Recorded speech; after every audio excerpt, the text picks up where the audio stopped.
तो आज हमारे पास है Tata Motors passenger vehicles limited का दूसरी तिमाही का अर्निंग्स कॉल ट्रांसक्रिप्ट। अब कॉर्पोरेट अर्निंग्स कॉल सुनने में थोड़ा ड्राई लग सकता है, लेकिन यकीन मानिए ये किसी थ्रिलर फिल्म की स्क्रिप्ट से कम नहीं है। इसमें एक ही कहानी के दो बिल्कुल अलग अलग पहलू हैं। बिल्कुल, इसे ऐसे समझिए कि एक ही घर के दो हिस्से हैं।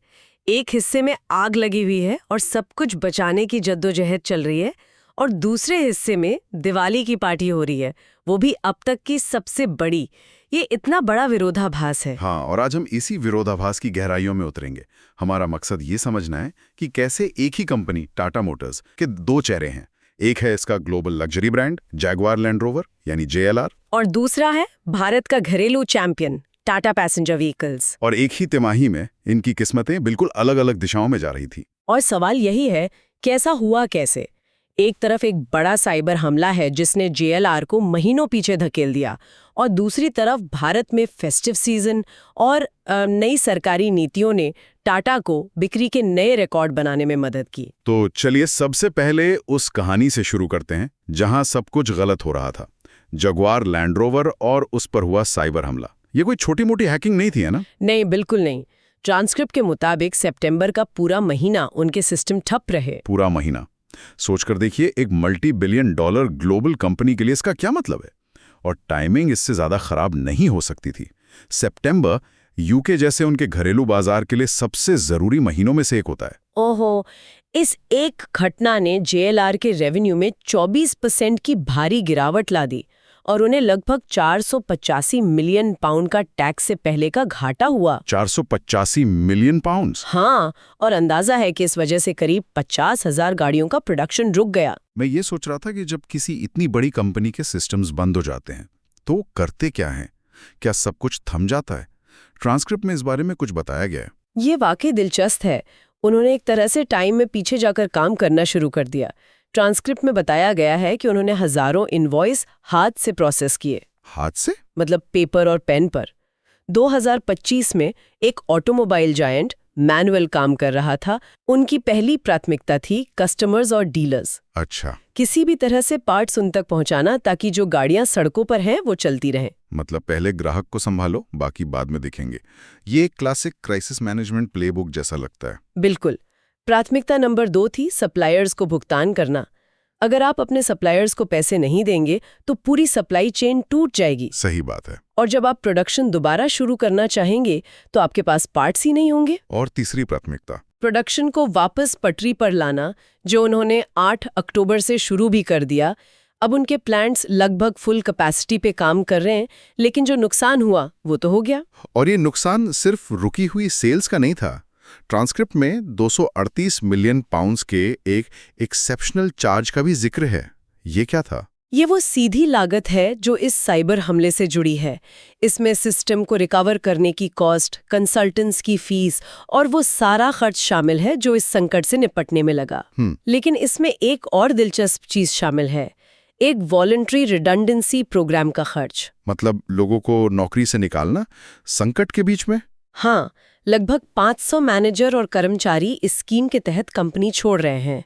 ये सुनने में थोड़ा अजीब लग सकता है, लेकिन ये संकट के बीच अपनी लागत को कंट्रोल करने और भविष्य के लिए संगठन को और ज्यादा चुस्त बनाने का एक तरीका है। अच्छा, मतलब एक मुश्किल हालात का इस्तेमाल करके एक जरूरी लेकिन मुश्किल फैसला ले रहे हैं। एग्जैक्टली। तो ये तो था वो संकट जो अचानक आया। लेकिन ऐसा लगता है कि JLR के लिए मुसीबतें सिर्फ साइबर हमले तक सीमित नहीं थी। बिल्कुल। ट्रांसक्रिप्ट में कुछ ऐसी मुश्किलों का भी जिक्र है जो धीरे धीरे बढ़ रही थी। सही पकड़ा। साइबर हमला तो एक तात्कालिक संकट था, लेकिन JLR कई और गहरी मुश्किलों से भी जूझ रहा है। सबसे बड़ी चिंता चीन को लेकर है। चीन तो लग्जरी कारों का बहुत बड़ा बाजार है और JLR के लिए तो बहुत ही अहम है, लेकिन वहां लग्जरी कारों का बाजार सिकुड़ रहा है। ऊपर से सरकार ने एक नया लग्जरी टैक्स भी लगा दिया है, जिससे मांग और कम हो गई है। अमेरिका में भी टैरिफ की समस्या बनी हुई है। और एक और चीज जिसका जिक्र है वो है VME का बढ़ना, वेरिएबल मार्केटिंग एक्सपेंस। इसका हमारे श्रोताओं के लिए आसान भाषा में क्या मतलब है? इसका सीधा सा मतलब है कि बाजार में डिमांड इतनी कमजोर है कि JLR को अपनी कारें बेचने के लिए डिस्काउंट और प्रमोशन पर पहले से कई ज्यादा पैसा खर्च करना पड़ रहा है। आंकड़ों में देखें तो कार बेचने की ये लागत 4.1% से बढ़कर 6.9% हो गई। तो मतलब कंपटीशन इतना बढ़ गया है कि उन्हें अपनी कारें बेचने के लिए एक तरह से एक्स्ट्रा पैसा देना पड़ रहा है। बिल्कुल। एक तरह से वे अपना मुनाफा बेचकर मार्केट शेयर खरीद रहे हैं। ये एक बहुत खतरनाक खेल हो सकता है, खासकर तब जब आपकी लागत पहले से ही ज्यादा हो और आप एक प्रीमियम ब्रांड हो। ये दिखाता है कि बाजार में कितनी जबरदस्त प्रतिस्पर्धा है। कंपनियां ग्राहकों को लुभाने के लिए अपने प्रॉफिट मार्जिन की कुर्बानी दे रही हैं। तो कुल मिलाकर JLR के लिए आगे का रास्ता कैसा दिखता है? क्या वे जल्दी ही इस संकट से उभर पाएंगे? रिकवरी बहुत धीमी होगी। ट्रांसक्रिप्ट में साफ कहा गया है कि तीसरी तिमाही यानी दिसंबर तक के जो नतीजे आएंगे उनमें भी इस साइबर हमले का भारी असर दिखेगा। जो 50,000 गाड़ियों का प्रोडक्शन रुका था उसे पूरा करने और सप्लाई चेन को नॉर्मल करने में वक्त लगेगा। तो वो कब तक सामान्य होने की उम्मीद कर रहे हैं? वे उम्मीद कर रहे हैं कि चौथी तिमाही यानी मार्च 2026 तक हालात सामान्य होंगे। और इसका पूरे साल के नतीजों पे क्या असर पड़ेगा? असर बहुत बड़ा है। पूरे साल के लिए उनका मुनाफे का अनुमान, जिसे ईबिट कहते हैं, अब सिर्फ 0 से 2% के बीच है। सिर्फ 0 से 2%? हाँ, इसका मतलब है कि पूरे साल की मेहनत के बाद वे लगभग नो प्रॉफिट नो लॉस की स्थिति में रहेंगे। एक लग्जरी ब्रांड के लिए ये बहुत ही चिंता की बात है। तो JLR की कहानी तो वैश्विक चुनौतियों, अप्रत्याशित संकट और धीमी रिकवरी से जूझने की है।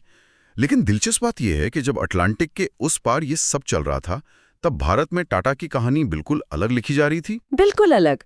ऐसा लग रहा था जैसे ये दो अलग अलग कंपनियां हैं जिनका आपस में कोई लेना देना ही नहीं है। जहां JLR घाटे में जा रहा था, वहीं भारत में टाटा पैसेंजर व्हीकल्स एक जबरदस्त वापसी कर रहा था। पहली तिमाही थोड़ी कमजोर थी, लेकिन दूसरी तिमाही में उनकी बिक्री में साल दर साल 10% की बढ़ोतरी हुई। और ये तो सिर्फ शुरुआत थी। ट्रांसक्रिप्ट के मुताबिक सितंबर और अक्टूबर में तो उन्होंने सारे रिकॉर्ड ही तोड़ दिए। सारे रिकॉर्ड। लगातार 2 महीनों में 60,000 से ज्यादा यूनिट्स बेचना कोई छोटी बात नहीं है। ये टाटा मोटर्स के इतिहास में अब तक की सबसे ज्यादा मासिक बिक्री थी। त्योहारी सीजन में बाजार में धूम मची हुई थी और टाटा इसका पूरा फायदा उठा रहा था। तो ये हुआ कैसे? सिर्फ फेस्टिव सीजन का कमाल तो नहीं हो सकता। हर साल आता है फेस्टिव सीजन, इस बार ऐसा क्या खास था? फेस्टिव सीजन तो एक बड़ा कारण था ही, लेकिन इस बार एक और बड़ा फैक्टर था, GST 2.0 का लागू होना। अच्छा, GST? हाँ, सरकार ने कारों पर GST की दरों में कुछ बदलाव किए, जिससे कुछ मॉडलों की कीमतें 10% तक कम हो गईं। अब सोचिए, एक कार जो 10 लाख की थी, वो अचानक 9 लाख की मिलने लगे। अरे वाह! भारत का बाजार कीमत को लेकर बहुत संवेदनशील है। इस वजह से जो मांग थोड़ी रुकी हुई थी, वो एक साथ बाहर आ गई। और ऐसा लगता है कि सिर्फ पेट्रोल डीजल ही नहीं, बल्कि इलेक्ट्रिक वाहनों मतलब EVs और CNG पर उनका फोकस भी अब रंग ला रहा है। ये उनकी सफलता का शायद सबसे बड़ा राज है। ये सिर्फ एक ट्रेंड नहीं, बल्कि उनकी पूरी रणनीति का केंद्र बन चुका है। देखिए, सिर्फ एक तिमाही के अंदर उनकी कुल बिक्री में EV की हिस्सेदारी 12% से बढ़कर 17% हो गई। ये एक बहुत बड़ा उछाल है। लेकिन EV तो और भी कंपनियां बेच रही हैं। टाटा के साथ ऐसा क्या खास है कि वो इतनी तेजी से आगे बढ़ रहे हैं? इसकी 3 मुख्य वजह हैं। एक, फर्स्ट मूवर एडवांटेज। भारत में जब किसी ने EV के बारे में सोचा भी नहीं था, तब टाटा ने नेक्सॉन EV लॉन्च कर दी। उन्होंने बाजार बनाया। सही बात है। दूसरा, सही प्राइसिंग।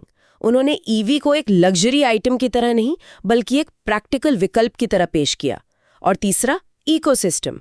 वो सिर्फ कार नहीं बेच रहे, बल्कि चार्जिंग इंफ्रास्ट्रक्चर से लेकर फाइनेंसिंग तक हर चीज पर काम कर रहे हैं। नतीजा ये है कि आज EV और CNG मिलाकर उनकी कुल बिक्री का लगभग 45% हिस्सा है। 45%? मतलब उनकी लगभग आधी गाड़ियां अब पारंपरिक पेट्रोल या डीजल इंजन वाली नहीं हैं। ये तो इंडस्ट्री में एक बहुत बड़ा बदलाव है। और टाटा उस बदलाव का नेतृत्व कर रहा है। Nexon.ev और Harrier.ev जैसे उनके नए लॉन्च बेहद सफल रहे हैं। वो बाजार को बता रहे हैं कि भविष्य किस दिशा में है। तो इन रिकॉर्ड तोड़ बिक्री के साथ क्या भारतीय कारोबार अब बहुत मुनाफे में है? मुनाफे की राह पर है, ऐसा कहना ज्यादा सही होगा। उन्होंने इस तिमाही में लगभग 200 करोड़ रुपए का कर पूर्व लाभ दर्ज किया। लेकिन यहाँ कहानी में एक और दिलचस्प मोड़ है। वो क्या? पारंपरिक पेट्रोल डीजल इंजन वाले वाहनों, जिन्हें आइस कहते हैं, उनका मार्जिन कमोडिटी की बढ़ती कीमतों के कारण दबाव में है। मतलब उन्हें बनाने की लागत बढ़ रही है और मुनाफा कम हो रहा है। तो फिर ये 200 करोड़ का मुनाफा कहाँ से आ रहा है? वो आ रहा है ईवी कारोबार से। ईवी कारोबार का मुनाफा लगातार सुधर रहा है। इसका श्रेय बढ़ती बिक्री और सरकारी योजनाओं को जाता है। तो एक अजीब सी स्थिति है जहां कंपनी का आज यानी आईसीई दबाव में है, लेकिन उसका भविष्य यानी ईवी उसे मुनाफे में ला रहा है। मतलब उनका भविष्य उनके आज को फाइनेंस कर रहा है। ये तो रस्सी पर चलने जैसा है। इसमें सरकार की पीएलआई योजना का भी जिक्र है। उसने कितनी मदद की? बहुत बड़ी मदद। प्रोडक्शन लिंक्ड इंसेंटिव यानी पीएलआई योजना। ये योजना भारत में एडवांस्ड ऑटोमोटिव टेक्नोलॉजी के घरेलू उत्पादन को बढ़ावा देने के लिए है। अच्छा। इस तिमाही में टाटा मोटर्स को इस योजना से 125 करोड़ रुपए मिले। ये सीधा उनके मुनाफे में जुड़ गया। जैसे जैसे उनके और मॉडल जैसे Nexon.ev और Harrier.ev इस योजना के लिए योग्य होंगे, ईवी का मुनाफा और तेजी से बढ़ेगा। ये दिखाता है कि कैसे सही सरकारी नीतियां इंडस्ट्री को गति दे सकती हैं। तो आगे उनकी क्या योजना है? क्या यह रफ्तार बनी रहेगी? वे रुकने वाले नहीं हैं। ट्रांसक्रिप्ट के मुताबिक नवंबर 2025 में उनकी बहुप्रतीक्षित नई सियारा लॉन्च हो रही है, जो एक प्रीमियम ईवी होगी। इससे उन्हें बिक्री और मुनाफे दोनों में बढ़ोतरी की उम्मीद है। लेकिन वो सिर्फ ईवी पर ही दांव नहीं लगा रहे हैं, सही है? नहीं, एक बहुत ही समझदारी भरा कदम उठा रहे हैं। वे अपनी सबसे लोकप्रिय एसयूवीज हैरियर और सफारी के पेट्रोल वेरिएंट भी ला रहे हैं। अब तक ये सिर्फ डीजल में आती थीं। ऐसा करके वे उन ग्राहकों तक भी पहुंच पाएंगे जो अभी ईवी के लिए तैयार नहीं है या डीजल नहीं खरीदना चाहते। तो रणनीति साफ है, हर सेगमेंट में हर ग्राहक के लिए एक विकल्प लेना और बाजार में अपनी पकड़ मजबूत करना। बिल्कुल। तो इस सब का क्या मतलब है? हमारे सामने एक ही सिक्के के दो पहलू हैं। एक तरफ एक ग्लोबल लग्जरी ब्रांड JLR है, जो एक बड़े साइबर हमले, कमजोर पड़ती वैश्विक मांग और बाजार के दबावों से एक साथ लड़ रहा है। वो एक तरह से डिफेंसिव मोड में, बस किसी तरह संकट से बाहर निकलने की कोशिश कर रहा है। और दूसरी तरफ उनका घरेलू भारतीय कारोबार है, जो सरकारी नीतियों, त्योहारी मांग और ईवी की ओर एक सफल बदलाव का फायदा उठाते हुए पूरी रफ्तार से आगे बढ़ रहा है। वो अटैकिंग मोड में है, नए रिकॉर्ड बना रहा है और भविष्य पर कब्जा कर रहा है। ये पूरी तरह से एक घरेलू सफलता की कहानी है। ये दिखाता है कि कैसे एक ही कॉरपोरेशन अपने अलग अलग बाजारों में दो बिल्कुल अलग वास्तविकताओं का अनुभव कर सकता है। जहां वैश्विक सप्लाई चेन और जियोपॉलिटिकल तनाव बहुत बड़े जोखिम पैदा करते हैं, वहीं एक मजबूत घरेलू बाजार एक सुरक्षा कवच की तरह काम कर सकता है। हाँ, और ये एक कंपनी के लिए डाइवर्सिफिकेशन के महत्व को भी दिखाता है। सोचिए, अगर JLR और भारतीय कारोबार दोनों एक ही तरह के संकट से गुजर रहे होते तो टाटा मोटर्स के लिए स्थिति बहुत ज्यादा गंभीर हो सकती थी। ये दिखाता है कि कभी-कभी आपका सबसे बड़ा और ग्लैमरस हिस्सा ही सबसे बड़ा जोखिम बन सकता है, और जिसे आप शायद छोटा या कम महत्वपूर्ण समझती हैं, वही आपको बचाता है। ट्रांसक्रिप्ट में एक जगह जिक्र है कि JLR अपने सिस्टम को मजबूत बनाने पर काम कर रहा है और इस घटना से मिली सीख पूरे टाटा समूह के साथ साझा की जा रही है। ये किसी भी बड़े संगठन के लिए एक महत्वपूर्ण सवाल खड़ा करता है।